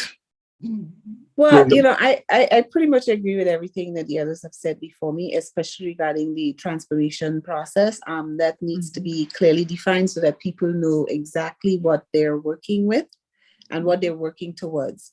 And I think, as I said, don't try to do everything because you're not going to succeed. That's right. Pick a couple things, excel at it, and that people can point to and say, yes, this has benefited me in some way, and this is an achievement, and they were good at doing this. And that would help you to build confidence as well, because people see you manage a couple things well, they will trust you to handle bigger and more things. Good. Nicely done. Well, guys, I think they should have included in their list of accomplishment a very, very successful trip to the United Nations, you know. Yes. Grenada got rave reviews. I had I had a number of my fellow Caribbean brothers and sisters who were calling me and messaging me and saying, how come you didn't tell me you guys have this young, bright, new, vibrant prime minister? You know, so those things not. You're serious? Listen. Go ahead, Margaret.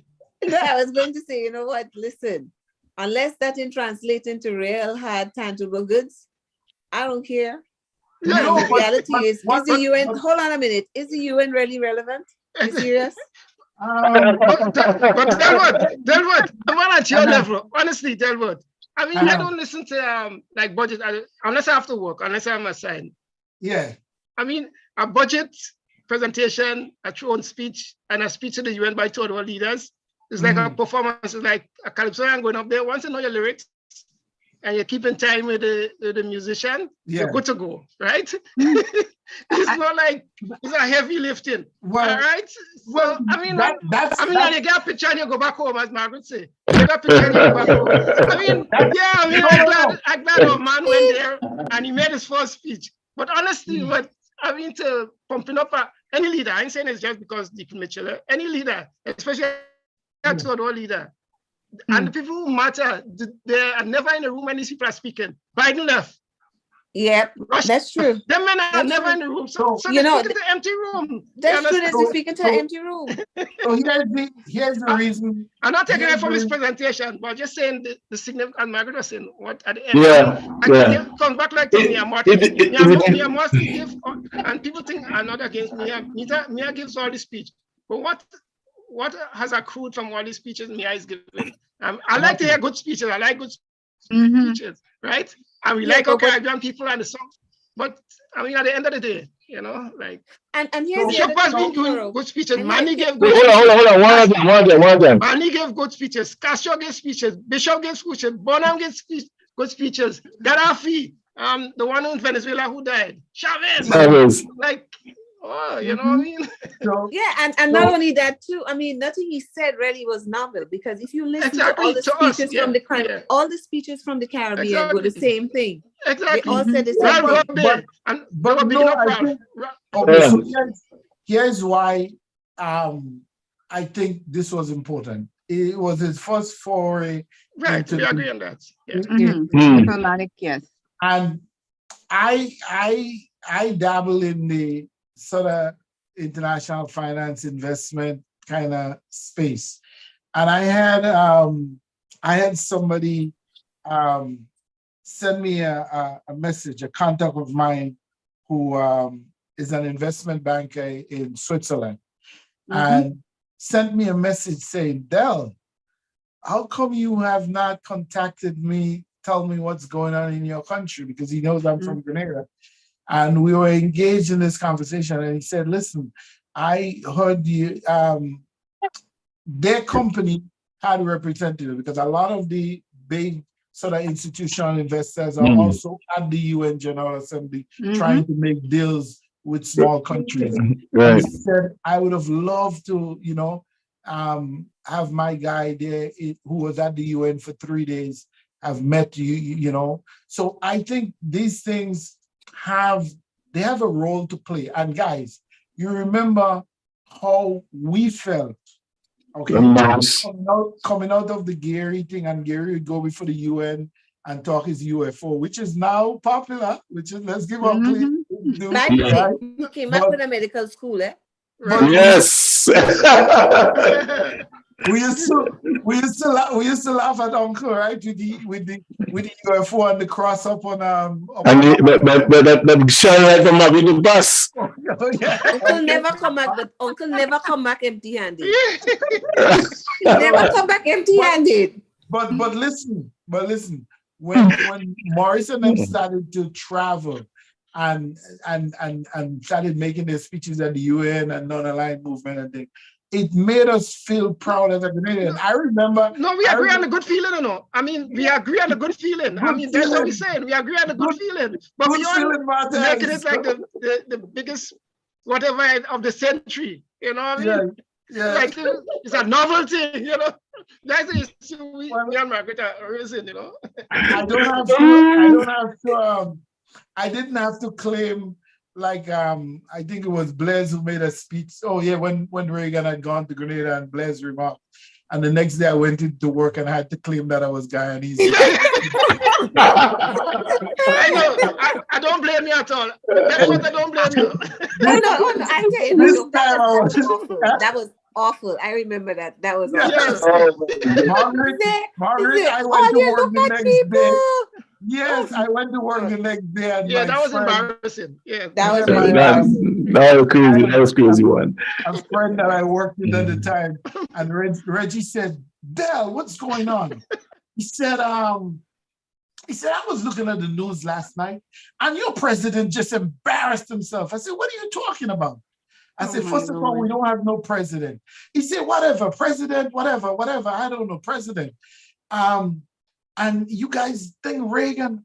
I said, Reggie, you Americans do not understand geography at all. Yeah. I am from Guyana, not Grenada. Oh my God, that's funny. I didn't have to do that this time, so I'm savoring my good feelings. Yes. In Yeah, a safe, yeah. in a safe place. Yeah. Well, tomorrow, Pastor Daphne, I have an assignment. And where is coming again from, Pastor Daphne? Nigeria? Yes, it's Yeah. the African Peace Organization. Yes, African UK. Peace Magazine, Mm. UK, and we are on the panel Yeah, that'll be talking about. effective strategies for curbing violence in Africa. So that happening tomorrow, 4 p.m. at West African time. I think it's the 11 o'clock. Yeah, 11 o'clock. Okay, our so time. I think it's an hour, Pastor Daphne. Yes, Yeah, about an hour and 15 minutes because there's question period. yeah. So that will be tomorrow at 11 o'clock. Me and Pastor Daphne will be on that panel talking about violence, curbing violence strategies for curbing violence in Africa. So if you guys can just swing by 11 o'clock tomorrow morning. They also have the oil and gas summit coming up in at the end of October as well. Yeah. So that would be a great one. All right.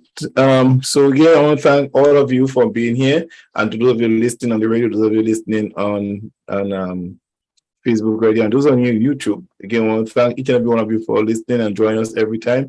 Give up your spirit, give up your time, your hard time to be here with us. We appreciate every moment you spend with us. Just for 5 minutes to come and go, we still appreciate that. And tonight, I hope that the powers that be was listening, and they will take take what we see here and put it into practice, because I think we have had a good discussion.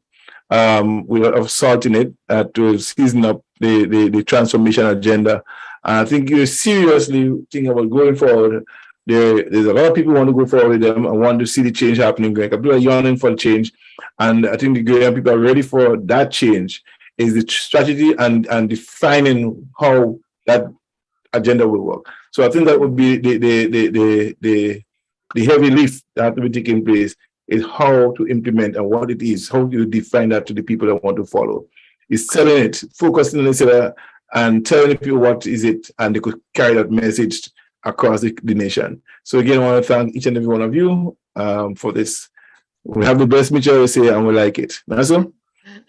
John, today was. Good night, everyone. Good night. Good night, Margaret. Night. Albert. Yeah.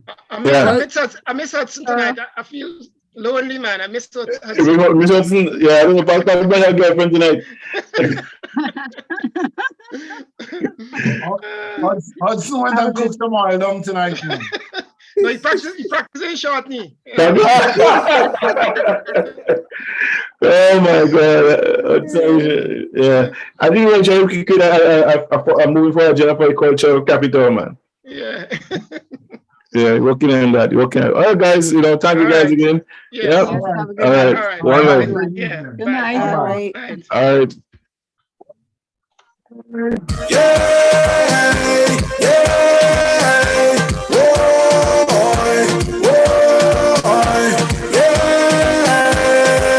We have the best Mitchell and we like it. Young, intelligent and a the best Mitchell and we like it. This Mitchell ain't go feed you no lie. We have the best Mitchell and we like it. Young, intelligent and a the best Mitchell and we like it. This Mitchell ain't go feed you no lie. Oh gosh, he can intelligent. Wow, he's so magnificent. Oh gosh, the people he represent. Yes, and he will not relent. Oh gosh, the country have at hand. Not an opinion, that is a fact. With the in the future, real bright. Go vote, go vote, go vote, go Go vote, we vote in the heart, the heart, the heart, the heart. Go vote, go vote, go vote, go vote. All right, stick it right by the heart. We have the best Mitchell and we like it. Young, intelligent and a vibe. The best Mitchell and we like it. This Mitchell ain't go feed you no lie. We have the best Mitchell and we like it. Young, intelligent and a vibe. The best Mitchell and we like it. This Mitchell ain't go feed you no lie. Voting Deacon for Prime Minister. Oh, for a prosperous Grenada. Let's travel this part together. Oh, with Deacon on our side, the future real bright. Go vote, go vote, go vote, go vote. We vote in the heart, the heart, the heart, the heart. Go vote, go vote, go vote, go vote. All right, stick it right by the heart. We have the best Mitchell and we like it. Young, intelligent and a vibe.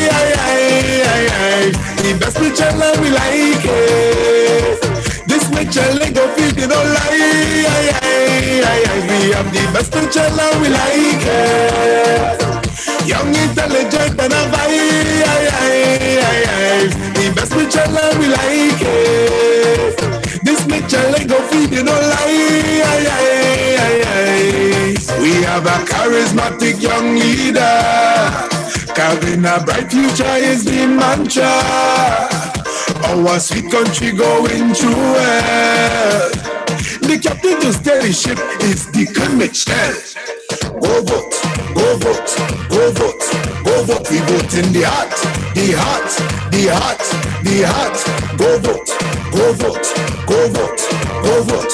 All right, stick it right by the heart. We have the best Mitchell and we like it. Young, intelligent and a vibe. The best Mitchell and we like it. This Mitchell ain't go feed you no lie. We have the best Mitchell and we like it. Young, intelligent and a vibe. The best Mitchell and we like it. This Mitchell ain't go feed you no lies.